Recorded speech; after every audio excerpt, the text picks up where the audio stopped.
ہاں ہاں ہاں دعا تو حتیبہ کی حالت اور باتوں پہ پاگلوں کی طرح بس ہنستی جا رہی تھی۔ جی تو چاہتا ہے مکہ مار کے تمہارے سارے دانت توڑ دوں، حتیبہ نے غصے سے کہا۔ میری معصوم سی بہن تم اتنی بزدل کیوں ہو؟ دعا نے اپنی چھوٹی بہن کو کندھوں سے پکڑتے ہوئے کہا۔ یار حتیبہ تم بچپن سے جانتی ہو کہ میں سوتی جس طرف سے ہوں اس سے دوسری طرف سے جاگتی ہوں۔ اب سوئے سوئے میں کیسے یہاں سے وہاں چلی جاتی ہوں مجھے خود نہیں معلوم جانی۔ اوئے حتیبہ یار بس کرو، اب رونا بند کرو، اچھا آئندہ سے احتیاط کروں گی، میں جانتی ہوں تم ڈر جاتی ہو، معاف کر دو اب تو بہن کو، اور جلدی کرو بس نکلنے والی ہوگی۔ نیکسٹ سین، کیپٹن المیر اطلاع آئی ہے ایک مسافر بس آ رہی ہے اور اس بس میں دہشت گرد سوار ہیں۔ کیپٹن المیر اطلاع سنتے ہی باہر نکلا اور اونچی سے بولا، تمام سپاہی میری طرف متوجہ ہوں۔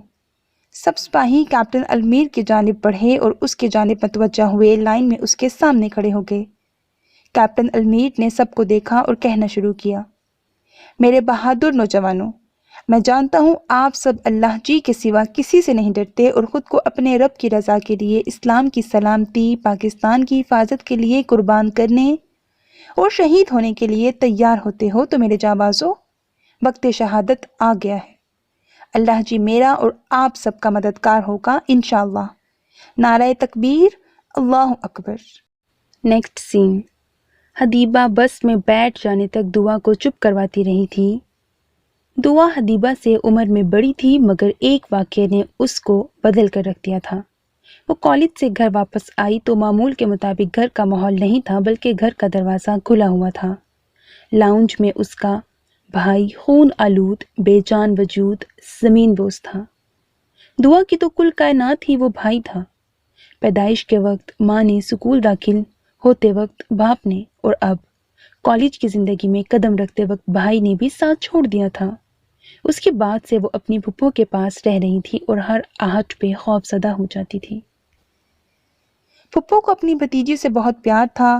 ان کے شوہر پاک فوج میں ملازمت اختیار کیے ہوئے تھے اور شہادت جیسا رتبہ ان کا مقدر بن گیا تھا۔ سائرہ علی نے اپنے شوہر کی شہادت کو خوش دلی سے قبول کیا اور شہید کی بیوی کہلانے پر فخر کرتی ہیں۔ ان کا بیٹا محمد المیر پاک فوج کا بہادر کیپٹن المیر ہے۔ ان کی بیٹی حدیبہ، جسے ٹام بوائے کہنا زیادہ مناسب ہے۔ کوئی ایسا کارنامہ نہیں جو مس حدیبہ نے سر انجام نہ دیا ہو۔ لڑکوں کی دھلائی، لڑکیوں کی حفاظت، boxing, karate, cycle, motor cycle, car تک چلانا جانتی ہیں۔ اسی کے متعلق اس کے بھائی صحیح فرماتا ہے، یہ لڑکی نہیں لڑکا ہے، وہ بھی لڑکوں کا ہی دشمن۔ نیکسٹ سین، بس کے چوکی پر پہنچتے ہی سب نے بس کو گھیرے میں لے لیا۔ مسافر ایک ایک کر کے نیچے اترنے لگے اور المیر نے جب حدیبہ کو بس سے اترتے دیکھا تو اسے دعا کی فکر لاحق ہوئی، کیونکہ وہ دعا کی ذہنی حالت سے بخوبی آگاہ تھا۔ دعا نے بس سے اترنے کے لیے آگے ہو کر دروازے پر ہاتھ رکھا ہی تھا کہ اسے کسی نے پیچھے سے مضبوطی سے پکڑ کر اپنے شکنجے میں لیا اور پسٹل کو اس کی کنپٹی پر رکھے نیچے اترا۔ دعا تو پہلے ہی ایسی کسی حالت کا سوچ سوچ کر خوفزدہ رہتی تھی۔ کیپٹن المیر اپنی گن سے نشانہ لیتے ہوئے آگے بڑھا اور سامنے آ گیا۔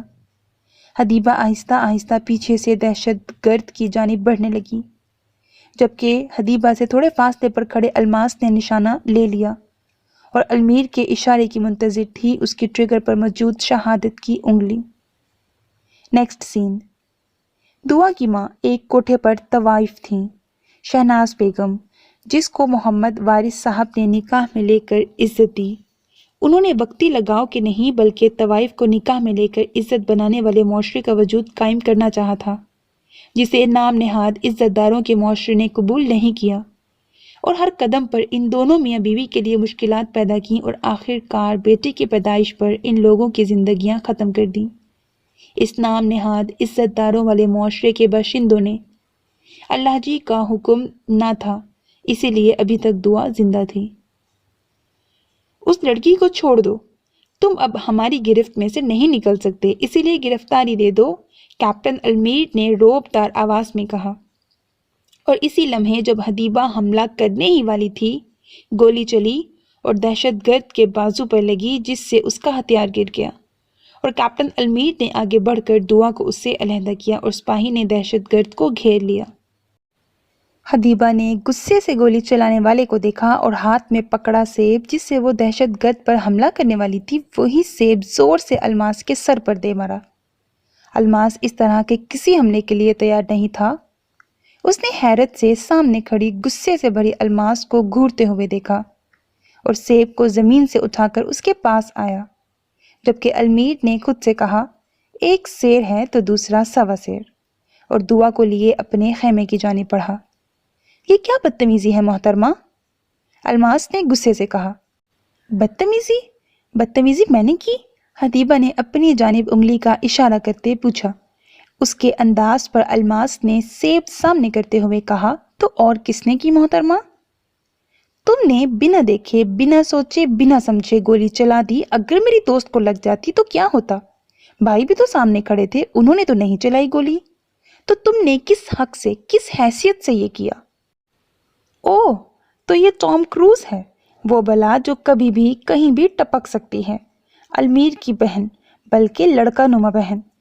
او مس سنو، الماس نے انگلی سامنے کرتے وارننگ دیتے لہجے میں کہا، مگر اس کی بات بھی پوری نہ ہوئی تھی کہ سی اور آ کی آواز نکل گئی، کیونکہ حدیبہ نے اس کی انگلی پکڑ کر مروڑ دی تھی۔ یہ انگلی کسی اور کو دکھانا، حدیبہ نے وارن کیا۔ سر پھری لڑکی، میں نے تمہاری دوست کی جان بچائی، میں ایک سپاہی ہوں اور اپنی ذمہ داری سے، حق سے، حیثیت سے واقف ہوں۔ اور رہی بات تمہارے بھائی کی، تو اس کے حکم پر ہی فائر کیا تھا، ورنہ میں کوئی بیوقوف نہیں جو اپنی مرضی سے فائرنگ کر لے۔ جھوٹے انسان، بھائی نے کوئی اشارہ نہیں دیا تھا، ورنہ مجھے پتا چل جاتا۔ اگر تمہیں پتا چل جانا ہی تھا تو وہ اور میں فوجی کس لیے بنے ہیں؟ اگر ہماری حرکات اور لہجے دوسروں کی سمجھ میں آنے لگے تو وہ پاک فوج کی ناکامی کا آغاز ہوگا، اور ایسا ہم کبھی ہونے نہیں دیں گے انشاءاللہ۔ زیادہ باتیں کر کے میرا وقت ضائع مت کرو اور مجھ سے دور رہو، اور بہتر ہے اپنی غلطی مان کر سوری کرو مجھ سے۔ نیکسٹ سین، یہ لو پانی پیو۔ دعا، المیر نے اسے گلاس میں پانی دیا۔ وہ ابھی بھی خوف سے کانپ رہی تھی۔ المیر نے دعا سے نکاح کرنے کے بعد ہر ممکن کوشش کی ڈر ختم کرنے کی، مگر وہ ناکام ہی رہا۔ آج کے واقعے نے اسے احساس دلایا، نکاح میں اتنی طاقت ہے کہ میں دعا کے دل کو جیت کر اس میں اپنے لیے محبت کو ڈال سکا، لیکن میاں بیوی کے رشتے میں وہ طاقت ہے جس سے میری دعا مضبوط ہو جائے گی۔ گاڑی میں بیٹھ کر بھی حدیبہ کا غصہ کم نہیں ہوا تھا اور وہ مسلسل بول رہی تھی، جب اس کی بولتی کو المیر کی بات نے بند کیا۔ ماما سے کہنا کہ تیاری رکھیں، میں جلد ہی چھٹی پر آؤں گا تو میری امانت کو رخصت کر کے میرے حوالے کر دیں۔ اس سے پہلے کہ وہ پھر نان سٹاپ شروع ہوتی، المیر نے سپاہی کو گاڑی چلانے کا اشارہ دے دیا۔ اب خیمے میں المیر پر الماس اپنا غصہ نکال رہا تھا جب المیر نے اس سے کہا، یہی ہے وہ لڑکی جو میں نے اور ماما نے تمہارے لیے پسند کی، اور میری شادی پر تمہارا نکاح ہے۔ اس سے پہلے الماس کچھ کرتا سپاہی اندر داخل ہوا اور کیپٹن المیر سے کہا، سر وہ میجر صاحب کا ٹیلی فون آیا ہے۔ اچھا، آتا ہوں۔ الماس، واپس آ کر تم سے بات کرتا ہوں۔ ہاں جاؤ، میں شدت سے تمہارا منتظر ہوں۔ اس کا لہجہ صاف صاف بتا رہا تھا وہ المیر کے ساتھ کیا سلوک کرنے والا ہے۔ باہر آ کر المیر نے سپاہی کا شکریہ ادا کیا جس نے اس کی بات مان کر جھوٹ بول کے اسے اس وقت الماس سے بچا لیا۔ الماس دکھ سے اپنے ہاتھوں کی انگلیوں کو دیکھ رہا تھا جو عنقریب ساری ٹوٹنے والی تھیں، کیونکہ اسے انگلی اٹھا کر بات کرنے کی عادت تھی، جبکہ حدیبہ کو انگلیوں کو توڑنے کی عادت تھی، اور عادت فطرت بن جاتی ہے اور فطرت آسانی سے نہیں بدلتی۔ سو مائی ڈیئر لسنرز، ناول ختم ہو گیا ہے۔ میں خود حیران تھی۔ اچھا خیر کوئی نہیں، چلیں جتنا تھا اتنا تو مزے کا تھا، بٹ مجھے ایسا لگتا ہے کہ یہ ناول مزید ایکسٹینڈ کیا جا سکتا تھا، بڑے مزے مزے کے سینز آگے آتے حدیبہ کے اور الماس کے۔ چلیں خیر کوئی نہیں، جتنا تھا مزے کا تھا۔ I hope you like it. اپنا بہت خیال رکھیے گا، نیک تمناؤں کے ساتھ۔ اللہ حافظ۔